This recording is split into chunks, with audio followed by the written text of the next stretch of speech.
Bismillahirrahmanirrahim. Baik, kita akan masuk teman-teman sekalian ke ceramah Nabi SAW yang disampaikan di Arafah. Nabi SAW berdiri di wilayah namanya Namirah, ya, dan sekarang dibangun masjid. Kemudian beliau SAW mulai berbicara dan berkhutbah. Saya langsung terjemahkan saja kata beliau karena ini panjang sekali. Segala puji bagi Allah, kami memujinya, kami memohon ampun dan bertaubat padanya, kami meminta tolong kepadanya, kami berlindung kepadanya dari segala keburukan diri kami serta dosa-dosa yang kami lakukan. Ketahuilah, barang siapa yang telah diberi hidayah oleh Allah, maka tidak akan ada yang bisa menyesatkannya, dan barang siapa yang telah disesatkan olehnya, oleh Allah, maka tidak akan pernah ada petunjuk baginya. Aku bersaksi bahwasanya tidak ada Tuhan yang berhak, ya, disembah selain Allah, dan aku bersaksi bahwasanya Muhammad benar-benar hamba Allah. Kata Nabi SAW selanjutnya setelah tahmid dan salawat, aku mewasiatkan kepada kalian wahai hamba-hamba Allah agar bertakwa kepada Allah, dan aku menganjurkan kalian agar selalu taat kepadanya. Dan aku telah memulai khutbah ini dengan pesan yang terbaik. Maksudnya adalah aku sudah sampaikan kepada kalian tentang masalah takwa ini. Dan makna takwa teman-teman ringkasnya adalah patuh. Patuh kepada Allah. Apa yang Allah perintahkan kerjakan tanpa memilah mana yang wajib dan sunnah. Tetap saja dia berusaha kerjakan. Makin dia terus mengerjakan yang wajib dan sunnah, maka makin tinggi ketakwaannya kepada Allah, dan meninggalkan apa yang Allah larang, baik itu haram ataupun makruh. Makruh pun sama, ya. Lalu kata Nabi SAW, amma ba'd, selanjutnya mulailah beliau sampaikan wasiatnya. Ini buat kita semua tentunya, yang dimulai dengan disampaikan untuk para sahabat pada saat itu. Beliau mengatakan, wahai sekalian manusia, dengarkan baik-baik dariku, dan aku akan menjelaskan hal penting, karena aku tidak tahu apakah setelah tahun ini aku masih akan bertemu dengan kalian atau tidak lagi di tempatku ini. Dan ini tentu kata ulama sirah adalah isyarat dari Nabi SAW kalau ini haji terakhir beliau, haji pertama dan terakhir beliau, karena beliau mengatakan tidak akan ketemu lagi tahun depan. Wahai sekalian manusia. Lalu kemudian pada saat setelah Nabi SAW bilang yang kedua kali, tadi kan yang pertama, wahai sekalian manusia, aku akan menyampaikan, dengarkan baik-baik, mungkin aku tidak akan bertemu lagi dengan kalian setelah tahun ini di tempat ini. Setelah itu beliau mengatakan, wahai sekalian manusia. Lalu beliau diam sejenak. Cukup lama beliau diam, sahabat lagi mau nunggu, mau dengar apa yang disampaikan nih. Lalu beliau bertanya, hari apakah ini? Maka para sahabat menjawab, hari Arafah, hari haji besar. Maksudnya puncaknya haji adalah sekarang. Nabi SAW bertanya lagi, bulan apakah ini? Maka para sahabat menjawab, bulan Allah haram yang bernama Zulhijjah. Karena kan ada 4 bulan haramnya Allah, ya, bulan yang dimuliakan. Bukan haram, ya, haram, ya, jamaknya hurum, Ashhurul Hurum namanya, dimuliakan. Rajab, Dzulqa'dah, Zulhijjah, Muharram, 4 ini. Nanti kan kita bacakan dalam surah At-Taubah 36 dalilnya. Yang jelas teman-teman sekalian, para sahabat menjawab mengatakan bulan Allah yang haram atau yang mulia Zulhijjah. Lalu Nabi SAW tanya lagi yang ketiga kali, di wilayah manakah ini? Maka orang-orang menjawab, di wilayah Allah yang diharamkan. Maksudnya adalah Arafah, ya. Lalu Nabi SAW melanjutkan khutbahnya seraya berkata, wahai manusia, sesungguhnya jiwa maksudnya darah kalian, ya, harta kalian terharamkan di antara kalian sampai kalian menemui Tuhan kalian, seperti terharamkannya hari kalian ini, di bulan kalian ini, di negeri kalian ini. Ya, jadi tadi diamnya Nabi SAW itu ingin menarik perhatian audiens, ya, yang sedang mendengar kalau yang saya sampaikan penting sekali. Perhatikan baik-baik. Lalu beliau sengaja bertanya untuk memastikan lagi. Misal saya tahu masjid ini Istiqomah namanya di Balikpapan, di wilayah Pertamina, saya tahu. Tapi saya coba tanya untuk lebih memastikan lagi tentang Faham nggak orang yang sedang mendengar kita sedang berada di mana? Seperti itulah. Tapi waktu itu tentu tidak sama dengan masalah contoh tadi yang saya katakan, karena ini memang wilayah-wilayah haramnya Allah Subhanahu wa taala. Maka sahabat menanya, menjawab, kita sedang di hari Arafah, sedang di bulan Zulhijjah, sedang di lokasi Arafah sendiri yang diharamkan oleh Allah Subhanahu wa taala. Dan di situ tidak boleh orang sama sekali buat dosa. Berbuat dosa di wilayah haram akan dilipat gandakan hukuman-hukumannya, berat, ya. Sebagaimana kalau berbuat ibadah juga, kita sudah tahu sholat di Masjid Haram Mekah 100.000 kan gitu. Sedekah di sana sama dengan 100.000, dan ini pahalanya besar sekali. Hasan Basri mengatakan rahimahullah, 1 dirham yang dikeluarkan di Mekah sama dengan 100.000 dirham. Ya. Jadi kalau kita keluarkan 1 juta rupiah di Indonesia, lalu kita keluarkan 1 juta rupiah di Mekah, di wilayah haram, itu sama dengan 100.000 juta. Ya. Berapa miliar itu? 100 miliar. Jadi luar biasa pahalanya. Tapi kalau buat dosa juga begitu. Buat dosa juga berlipat-lipat. Maka Nabi SAW mengingatkan di sini, agar setiap muslim menghormati muslim yang lain. Dan ingat, kata Nabi SAW, darah di antara kalian, gak boleh main tonjok, main ini segala macam, berdarahin orang, ya. Harta kalian, kehormatan kalian, nama baiknya, harta tidak boleh ditipu dengan cara apapun. Maka haram di antara kalian sampai kalian bertemu dengan Tuhan kalian, sebagaimana haramnya hari ini, tempat ini, ya, waktu ini, dimuliakan semua. Maka di sini pelajaran penting teman-teman sekalian, perlu kita tahu, berarti jiwa seorang muslim, harta seorang muslim, kehormatan seorang muslim, itu hukumnya dosa besar kalau sampai kita mencorengnya, gitu kan? Sebagaimana orang kalau buat dosa di wilayah haram, itu berat sekali. Maka hati-hati teman-teman sekalian, jangan pernah bertengkar sama seorang muslim, gak usah. Saya sudah pernah ajarkan caranya. Kalau diajak bertengkar, tinggalkan dia sama tembok, ya. Biarin dia ribut sama tembok, gak usah untuk melayani. Kamu pengecut, ya sudah, biarin saja, gak usah dilayani. Kalau kita diserang, kita menangkis, membela diri itu lain. Tapi kalau kita bertengkar, enggak. Bahkan ada sabda Nabi SAW dihasankan oleh para ulama, kalau ada 2 orang saling bertengkar, maka yang memulai pertengkaran dilaknat oleh Allah, ya. Dan justru yang diam diberikan rahmat sampai dia membalas. Kalau sudah antum balas, ya sudah, berarti sama saja, gitu kan. Maka jangan dibalas, tidak usah dilayani. Kemudian harta, hati-hati teman-teman. Utang sama orang, niat utang, jangan niat menipu ini, ya. Niat dari awal utang karena butuh, niat bayar. Kata Nabi SAW, siapa yang hutang dengan niat mau membayarnya, Allah mudahkan dia membayar. Dan siapa yang utang niat tidak mau membayarnya, maka Allah pun mempersulit dia membayarnya. Dan akhirnya ada hadis lain yang berbunyi, ya, jiwa seseorang akan tergantung antara langit dan bumi selama utangnya belum terbayar. Orang mati syahid dimaafkan semua kesalahannya kecuali utangnya. Jadi berat, jangan nipu hartanya seorang muslim. Ambil niat membayar memang. Mau nawarkan sebuah bisnis, jujur, apa adanya, memang ini loh usaha saya, ya. Silakan lihat, silakan cek, laporan real apa adanya disampaikan. Gak ada rekayasa apa-apa, karena ini haram. Haramnya ini berat, karena sama kita buat dosa di mana? Di wilayah haram. Makanya Nabi SAW, ketahuilah, harta kalian, kehormatan kalian, ya, jiwa kalian, kehormatan kalian dan harta kalian haram, ya, di antara kalian sampai kalian bertemu dengan Tuhan kalian, sebagaimana telah terharamkan wilayah ini dan waktu ini. Ketahuilah, kata Nabi SAW, bahwa aku telah menyampaikannya, dan ya Allah saksikanlah. Ini potongan pertama dari wasiat Nabi SAW. Harus saling menjaga harta, jiwa, dan kehormatan saudara muslim. Antum kalau mau mendapatkan sebuah jabatan, jangan dengan cara menjatuhkan seorang muslim. Sekarang masalah pilkada, pilpres, apalah semua ini. Teman-teman, tunjukkan kualitas kita. Enggak usah jatuhkan orang, enggak ada gunanya.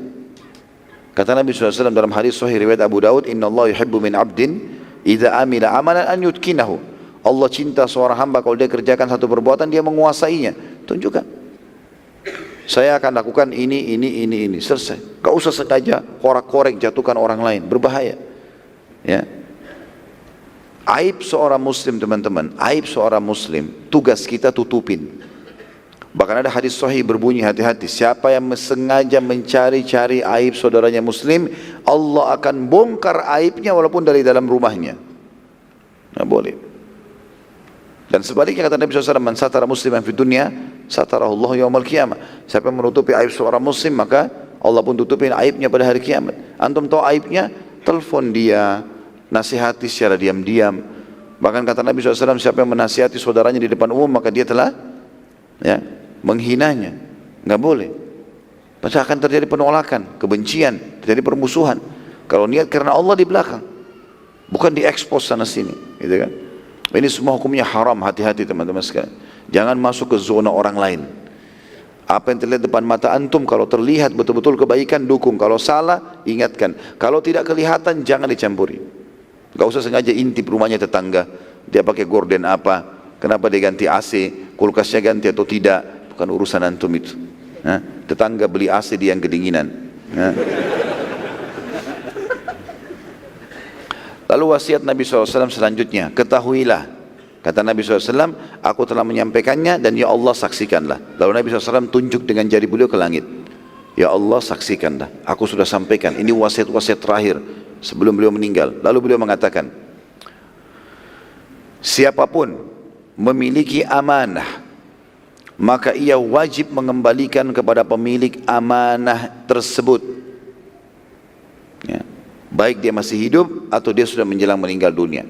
Dia wasiatkan, kalau ada orang titipkan sesuatu, dia masih hidup, dia kembalikan. Kalau dia sudah takut dia meninggal, sakit parah, dia mau safar jauh, dia kembalikan. Atau dia wasiatkan, kalau orangnya belum mau ambil, dia wasiatkan kepada anak keturunannya, kalau ini bukan punya saya, ini amanahnya si fulan. Dan Nabi SAW sendiri praktek masalah ini. Waktu beliau subhanallah mau hijrah ke Madinah, udah jelas-jelas mau tinggalkan Mekah, maka beliau pun mengembalikan amanah-amanah masyarakat Mekah. Tidak ada yang tertinggal. Sampai sudah tidak ada, baru beliau hijrah ke Madinah. Bayangkan saking detailnya masalah itu. Dan Nabi SAW sama sekali tidak pernah mau mengkhianati atau mengambil sesuatu, apalagi mendukung orang lain. Kalau masih ingat di perang Khaybar, pernah ada satu pengembala dombanya Yahudi yang keluar, kemudian masuk Islam di tangan Nabi SAW. Lalu dia mengatakan, ya Rasulullah, ini domba-domba punyanya Yahudi, bagaimana? Kata Nabi SAW, kembalikan. Itu di medan perang, kembalikan. Kecuali kalau kita lagi berperang, mereka kalah dalam peperangan ini, itu hak kita. Tapi tidak boleh kita main ambil orang punya. Walaupun orang kafir ini. Ya, antum kerja di tempat-tempat orang non-muslim, bukan berarti non-muslim baru kita sengaja boleh menghalalkan apa yang hak dia, nggak boleh. Tetap haram teman-teman sekalian. Ya. Maka Nabi SAW bilang kembalikan. Maka sahabat itu berkata, ya Rasulullah, kalau saya kembali saya akan dibunuh oleh Yahudi. Kata Nabi SAW, lepaskan saja, maka dia akan kembali sendiri. Maka karena perintah Nabi SAW, orang itu lakukan. Kata para sahabat, kami menyaksikan domba-domba tersebut seperti ada yang giring, kembali masuk ke benteng orang-orang Yahudi. Jadi saking pentingnya untuk menjaga amanah. Ya, bahkan dalam hadis kata Nabi SAW, tidak ada iman seseorang yang tidak ada amanahnya. Amanah. Apapun benda dititipkan teman-teman, saya titip ya, maka amanah. Sama juga sebagian ulama masukkan dalam masalah ini perkataan.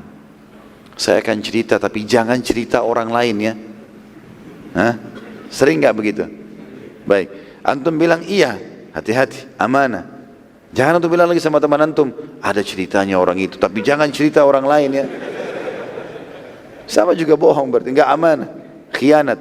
Dan ciri orang munafik kalau diberikan amanah dia berkhianat. Ini wasiat Nabi SAW, penting. Setiap muslim harus amanah. Ya. Yang membuat antum jadi bisa sukses dipercaya orang, amanahnya. Jujur. Untung-untung rugi-rugi. Sampaikan apa adanya. Gitu. Yang kedua, wasiat Nabi. Selanjutnya wasiat Nabi SAW. Semua riba jahiliyah, kata beliau. Ini jadi wasiat yang ketiga sebenarnya ya. Kata Nabi SAW, semua riba jahiliyah sudah aku lenyapkan. Artinya tidak lagi riba dalam Islam. Haram semua riba.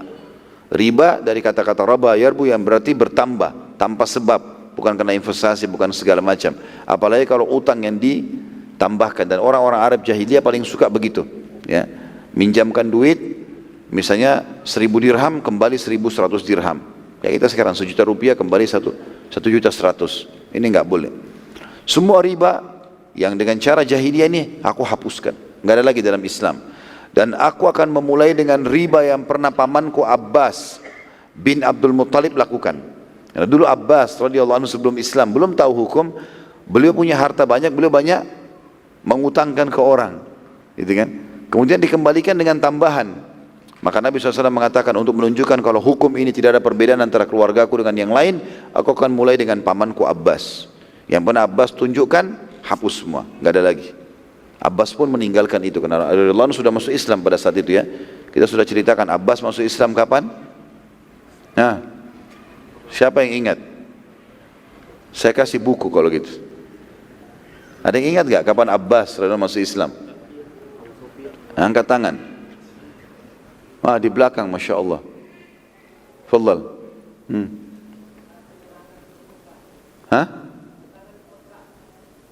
Pada saat akan pembebasan kota Mekah. Ahsant. Ya. Fadhal. Anak kasih 2 buku antum sekalian. Jadi pada saat pasukan muslimin sudah berada di pintu gerbang Mekah, Abbas radhiyallahu anhu keluar dari Mekah mau hijrah ke Madinah. Tidak tahu kalau Nabi SAW sudah ada di situ. Dan kata ulama, beliau adalah orang muslim yang terakhir hijrah dari Mekah ke Madinah. Walaupun beliau tidak sempat sampai ke Madinah, gitu kan.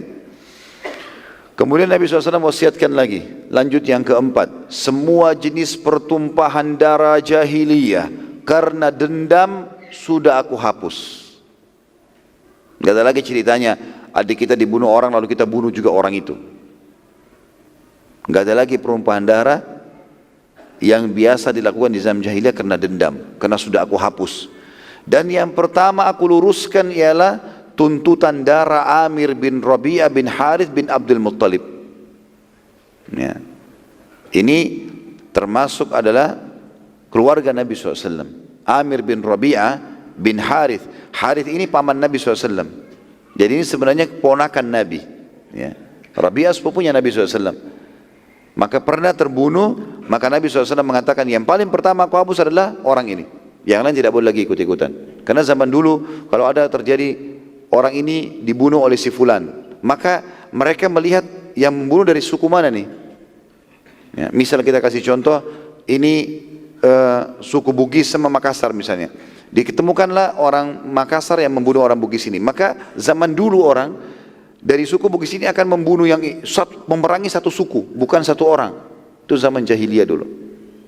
Ini saya cuma datangkan contoh saja ya. Maka dalam Islam dihapus, tidak ada lagi semua itu. Gak ada. Yang salah siapa, serahkan kepada pemerintah, maka dihukum oleh pemerintah. Bukan lagi individual yang menghakimi itu. Nah ini yang dimaksud dengan pertumpahan darah zaman jahiliyah. Lalu beliau wasiatkan lagi. Ya, selanjutnya, tentu di sini makna kalimat penting ya di wasiat keempat ini dendam. Gak ada dendam dalam Islam. Saya sudah pernah bilang teman-teman, sebagai seorang Muslim, orang mukmin yang baik, kita tahu hubungan kita sama Allah. Di dalam kamus pikiran kita ini semua kalimat negatif hapus. Dendam, putus asa, ya, sakit hati lah, apa bahasanya nggak ada dalam Islam. Karena semuanya akan ada nilai pahala di sisi Allah kalau kita bisa menerima sebagai keputusan Allah. Ada orang yang menyakiti kita, kita luruskan, tapi kita sambil bersabar, ya kan? Maka itu semua ada pahala di sisi Allah Subhanahu Wa Taala. Wasiat yang kelima, kata Nabi SAW, semua tradisi kesombongan dan berbangga-bangga antara suku sudah aku hapus. Ya. Kecuali as-sidanah. As-sidanah artinya pengurusan Masjidil Haram, Ka'bah dan jemaah haji yang datang kepadanya. Dan as-siqayah. As-siqayah artinya memberi minum jemaah haji. Jadi yang dimaksud dengan wasiat yang kelima ini, semua suku ada, suku-suku yang ada tidak ada lagi perbedaan di antara mereka. Dalam Islam tidak ada lagi, karena itu cuma variasi kehidupan. Gak boleh lagi kita merasa bahwasanya kita lebih karena dari suku ini dan suku itu. Termasuk juga masalah orang Arab. Nanti akan ada wasiat Nabi SAW. Tidak ada perbedaan antara Arab sama Ajam. Bukan berarti karena saya dari orang Arab, kata Nabi SAW, lalu kemudian kalian bisa bangga. Enggak. Karena perbedaannya di masalah ketakwaan. nggak ada lagi bedanya. Ya. Maka beliau mengatakan hapus semua sifat berbangga-bangga dan sombong, menganggap dirinya adalah suku yang lebih daripada suku yang lain, kecuali as-sidana. Kenapa Nabi SAW kecualikan sidana, pengurusan Masjid Haram Ka'bah dan jemaah yang tawaf di situ, serta as-siqayah atau memberikan minum jemaah haji, karena ini tetap di tangan Quraisy. Karena ini akan tetap di tangan Quraisy, ya. Karena memang mereka yang diberikan oleh Allah Subhanahu wa taala, dan sampai hari ini tentu ya, pemegang kunci Ka'bah, ya. Ini semua ini yang mengurus adalah dari turunan Quraisy. Wasiat yang keenam, Nabi SAW mengatakan al-amdu qaut, artinya pembunuhan secara sengaja tanpa alasan agama Islam maka dibalas, dan keputusan di tangan keluarga yang terbunuh. Namanya al-amdu qaut, artinya betul-betul kalau ada orang membunuh secara sengaja, bukan karena membela dirinya, ya, bukan karena dalam kondisi tidak sadar, gila misalnya, ya, maka hukumannya adalah dikembalikan kepada keluarga orang yang dibunuh. Keputusan di tangan mereka. Lalu Nabi SAW jelaskan bagaimana keputusan mereka. Bila mereka putuskan pembunuh dibunuh, maka dibunuhlah pembunuh tersebut, dikisos. Anak saya dibunuh sana, maka bunuh juga dia. Pemerintah setempat yang mengkisos, dipenggal kepalanya. Atau kata Nabi SAW, mereka boleh meminta dia, denda. Atau mereka memaafkan. Jadi ada keputusan di tangan keluarga yang dibunuh. Sementara syibhu amd artinya orang membunuh tapi tidak secara langsung, ya, tidak secara langsung dia bermaksud, tapi dia membunuh. Kalau kita bilang mungkin orang bunuh tidak sengaja, ya. Nabi SAW mengatakan maka hukumannya tetap membayar ke keluarga yang dibunuh, ya. 100 ekor unta. Barang siapa yang menambah lebih dari apa yang telah aku tetapkan, maka itu termasuk tradisi jahiliyah yang haram. Jadi kayak misalnya antum memanah, ya, kemudian kena orang, kan tidak kita maksudkan, tapi membunuh juga. Maka ini masuk dalam syibhu amd. Karena antum sudah tahu antum pegang senjata yang berbahaya, ya, maka ini masuk dalam istilah ini. Lalu Nabi SAW bilang lagi, wahai sekalian manusia. Tadi itu wasiat yang keberapa? Yang keenam. Lalu Nabi SAW bilang, wahai sekalian manusia, sesungguhnya syaitan sudah putus asa disembah di wilayah kalian ini. Jazirah Arab tidak bisa lagi syaitan disembah. Enggak akan ada patung datang disembah, kata Nabi SAW di zaman itu, ya. Beliau ingatkan itu. Tetapi ia masih mampu melakukan selain itu dari amal-amal yang kalian menganggapnya remeh. Kalau dalam riwayat yang sahih disebutkan oleh ahli sunan adalah amal-amal yang kalian menganggapnya boleh kalian lakukan, gitu kan? Padahal sebenarnya tidak diperintahkan. Berarti ini wasiat Nabi SAW untuk hati-hati dari syaitan yang melalaikan umat Islam. Itu wasiat yang keberapa? Yang ketujuh berarti. Yang kedelapan, Nabi SAW bilang lagi, wahai sekalian manusia, sesungguhnya an-nasi adalah kekufuran di atas kekufuran, di mana orang-orang kafir menghalalkannya setahun dan mengharamkannya setahun pula. Ketahuilah bahwa perputaran waktu sudah aku kembalikan seperti awal Allah menciptakannya. Pertanyaan saya di sini, apa itu an-nasi? Ada yang tahu enggak? Kalau yang ikuti kajian sirah kita pasti tahu ini. Kalau dihubungkan dengan kasus Abraha, sebab Abraha menyerang Mekah, kenapa? Hah? Hah? Kenapa? Ya, merubah pertanggalan haram. Ya, jazakallah khair. Ahsan. Tafadhal. Jadi nasi itu teman-teman, mereka sengaja mengubah, ya, tanggal-tanggal dan bulan-bulan haram. Jadi orang-orang Arab dulu mereka tergantung dengan bulan-bulan haram. Bulan-bulan haram ini nggak boleh berperang. Rajab, Dzulqa'dah, Dzulhijjah dan bulan Muharram. Ini kan mereka tidak boleh berperang.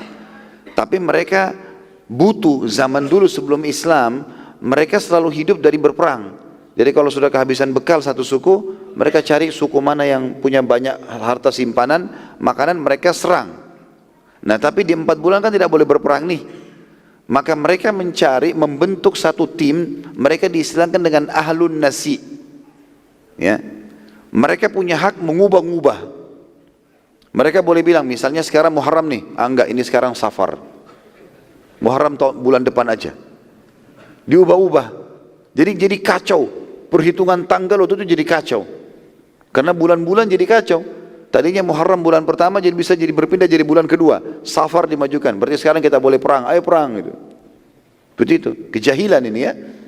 Tapi ada orang-orang yang dianggap dewasa, bijak, ya. Kemudian mereka lah yang dijadikan sebagai ahlun nasi. Saya tadi bilang kisah Abraha, kalau masih ingat, Abraha dulu kan tinggal di Yaman. Waktu dia bangun gereja Qulais untuk disembah, dia takut Najasyi marah sama dia, gitu kan? Kemudian dia pun membangun gereja untuk menenangkan Najasyi. Karena Abraha dulu dia adalah wakil daripada Iryad. Iryad ini pimpinan perangnya, panglima perangnya Najasyi yang diutus dari Ethiopia untuk menyerang Yaman pada saat itu. Rupanya Iryad ini waktu menang menguasai Yaman zalim. Abraha marah. Kenapa kok kamu zalim gini-gini? Ribut, akhirnya terjadi 2 kubu pasukan Ethiopia waktu pada saat itu. Kemudian Abraha waktu sudah melihat pasukan bertemu, dia bilang sama Iryad, daripada pasukan Ethiopia berperang lebih baik saya sama kamu yang duel. Nah, ini saya reviewkan saja sedikit ya. Maka akhirnya sempat mereka duel. Lalu kemudian Iryad karena lebih kuat memang dan lebih pandai dalam berperang sempat memotong hidungnya Abraha. Makanya Abraha punya julukan Abraha Ashram, hidungnya nggak ada, gitu kan? Maka waktu darah lagi ngucur, Iryad pikir dia sudah menang, maka dia pun bersorak-sorak depan pasukannya membelakangi Abraha, lalu Abraha datang dari belakang menusuk dia, matilah Iryad, terbunuhlah Iryad. Maka Abraha jadi pemimpin di Yaman pada saat itu. Najasyi waktu dengar marah, waktu itu mereka beragama Nasrani ya, marah kok bisa Abraha membunuh panglima perangnya Iryad. Maka dia bersumpah ingin datang ke Yaman, menginjak kakinya ke Yaman, kemudian menggundul kepalanya Abraha. Lalu Abraha pun akhirnya takut pada saat itu karena dia tahu Najasyi siapa, rajanya dia. Maka dia menggundul kepalanya, lalu dia taruh rambutnya dalam satu kotak, dia ambil tanah Yaman, kemudian ditaruh dalam satu kotak, dikirim ke Ethiopia. Lalu dia mengatakan, wahai Najasyi, aku sudah membayar utangmu. Ini tanah Yaman injak saja, dan ini rambutku sudah aku gundulkan, gitu kan? Aku patuh padamu. Maka Najasyi akhirnya berubah pikiran, baiklah kalau gitu, gak jadi ke Yaman. Tapi Abraha kena ketakutan, maka dia ingin membuat Najasyi senang. Dia buatlah gereja namanya Qulais. Lalu kemudian dia bilang sama pasukannya itu sudah buat itu, panggil semua orang-orang Arab, Jazirah Arab ini untuk datang ke sini, ibadah, masuk Nasrani semuanya. Tapi akhirnya mereka orang-orang di sekitar itu mengatakan, kami akan dicoba disebarin berita. Rupanya dari Mekah ada ahlun nasi ini. Orang-orang yang sebenarnya mereka buruk ya. Mereka mengubah-ubah bulan haram tadi. Tapi mereka sangat cinta dengan Ka'bah. Waktu mereka dengar Abraha mau menyuruh orang-orang Mekah, seluruh Jazirah Arab pergi menyembah, beribadah di Qulais, maka salah satu ahli nasi datang lalu mengencingi Qulais, gerejanya Abraha. Sama dia juga dalam riwayat, dalam kisah, bukan riwayat, dalam kisah dikatakan dia buang air besar lalu dikotorin temboknya gereja Qulais. Lalu dia pulang ke Mekah. Abraha tanya, siapa yang buat ini di gereja saya? Mereka bilang satu orang penduduk Mekah. Ya, salah satu dari ahli nasi. Siapa itu ahli nasi? Penduduk Mekah. Ya, yang menghormati Ka'bah. Apa itu Ka'bah? Salah satu rumah yang dimuliakan oleh masyarakat Mekah. Gara-gara itu Abraha bentuk pasukan gajah untuk menyerang Ka'bah. Ingat gak ini? Allahu a'lam. Baiklah, yang jelas teman-teman sekalian, nasi adalah mereka mengubah-ubah itu. Ya, mereka membentuk untuk menghalalkan bulan-bulan haram yang tadinya dalam syariat Nabi Ibrahim alaihissalam memang tidak boleh sama sekali mereka berperang pada saat itu. Kalau mau lebih jelas, nasi itu disebutkan dalam Al-Quran dalam surah At-Taubah, surah nomor 9 ayat 37. Saya bacakan ayatnya. A'udzubillahi minasyaitonirrajim. Innaman nasi'u ziyadatun fil kufur. yudhallu bihi alladhina kafaru yuhillunahu 'aman wa yuharrimunahu 'aman liyuwati'u iddata ma harrama Allah liyuwati'u iddata ma harrama Allah wa yuhillu ma harrama Allah zuyina lahum su'u a'malihim wallahu la yahdil qaumal kafirin. Sesungguhnya mengundur-undur bulan haram itu, maksudnya adalah bulan Muharram, Dzulqa'dah, Dzulhijjah dan bulan Rajab ya. Muharram, Rajab, Dzulqa'dah, Dzulhijjah. Ini mereka mengubah-ubah itu, kata Allah, adalah menambah kekafiran mereka. Disesatkan orang-orang kafir dengan mengundur-undur itu, mereka menghalalkannya pada satu tahun dan mengharamkannya pada tahun yang lain, agar mereka dapat mempersesuaikan dengan bilangan yang Allah mengharamkannya. Maka mereka menghalalkan apa yang diharamkan Allah. Syaitan menjadikan mereka memandang perbuatan mereka yang buruk itu, dan Allah tidak memberi petunjuk kepada orang-orang kafir ya. Bisa juga makna yang lain daripada nasi adalah mereka mengatakan tahun ini halal, enggak ada bulan haram. Muharram kah, Rajab kah, boleh berperang. Tahun depan aja baru kita haramkan. Ada juga tadi pendapat ulama mengatakan makna daripada firman Allah ini adalah mereka tahun ini lagi butuh harta, lagi mau perang. Maka mereka bilang sekarang Muharram, enggak, kita majukan aja Safar, kita majukan Muharram dipindah di bulan kedua. Jadi kacau semuanya gitu kan. Dan bulan-bulan haram ini dari 4 ini, Muharram, Rajab, Dzulqa'dah, Dzulhijjah, dan disebutkan dalam surah At-Taubah, surah nomor 9 ayat 36 yang bunyinya, A'udzu billahi minasyaitonir rajim. Inna iddatash syuhuri indallahi 12 syahran fi kitabillahi yawma khalaqas samawati wal ard. Yawma khalaqas samawati wal arda minha arba'atun hurum. Dzalika ad-dinul qayyim fala tadhlimu fihinna anfusakum wa qatilul musyrikina kafatan kama yuqatilunakum kafa wa'lamu annallaha ma'al muttaqin. Sesungguhnya bilangan bulan di sisi Allah ada 12. Muharram, Safar, Rabiul Awwal, Rabiul Tsani, Jumadil Ula, Jumadil Tsani, Rajab, Sya'ban, Ramadan, Syawal, Dzulqa'dah, Dzulhijjah. 12 bulan. Kata Allah, sesungguhnya di sisi Allah bilangan bulan ada 12 dalam ketetapan Allah di waktu Dia menciptakan langit dan bumi. Di antaranya ada 4 bulan yang hurum, yang dimuliakan. Itulah Muharram, Rajab, Dzulqa'dah, Dzulhijjah. Itulah ketetapan agama yang lurus. Maka janganlah kamu menganiaya dirimu di bulan-bulan tersebut. Jangan buat dosa, karena dosanya dilipat gandakan hukumannya. Dan dalam 4 bulan itu, dan perangilah orang-orang musyrik semuanya sebagaimana mereka memerangi kalian, dan ketahuilah bahwasanya Allah bersama dengan orang-orang yang bertakwa. Ini kurang lebih gambaran tentang penjelasan nasi dan Ashhurul Hurum. Apa kata Nabi SAW tadi berhubungan dengan masalah ini? Wahai sekalian manusia, sesungguhnya an-nasi, mengubah-ubah dan memaju mundurkan bulan-bulan yang haram itu atau dimuliakan itu adalah kekufuran di atas kekufuran, di mana orang-orang kafir menghalalkannya setahun dan mengharamkannya setahun pula. Ketahuilah bahwa perputaran waktu sudah aku kembalikan seperti awal Allah menciptakannya. Jadi Nabi SAW pada saat itu kan bulan Dzulhijjah, di musim haji kan, bulan ke-12. Maka Nabi SAW mengatakan sekarang, mulai sekarang ini, habis ini, mulai Muharram, Safar, kembali teratur lagi. Enggak ada lagi nasi. Enggak boleh lagi ada nasi. Seperti itulah. Jadi aku sudah mengembalikannya seperti awal.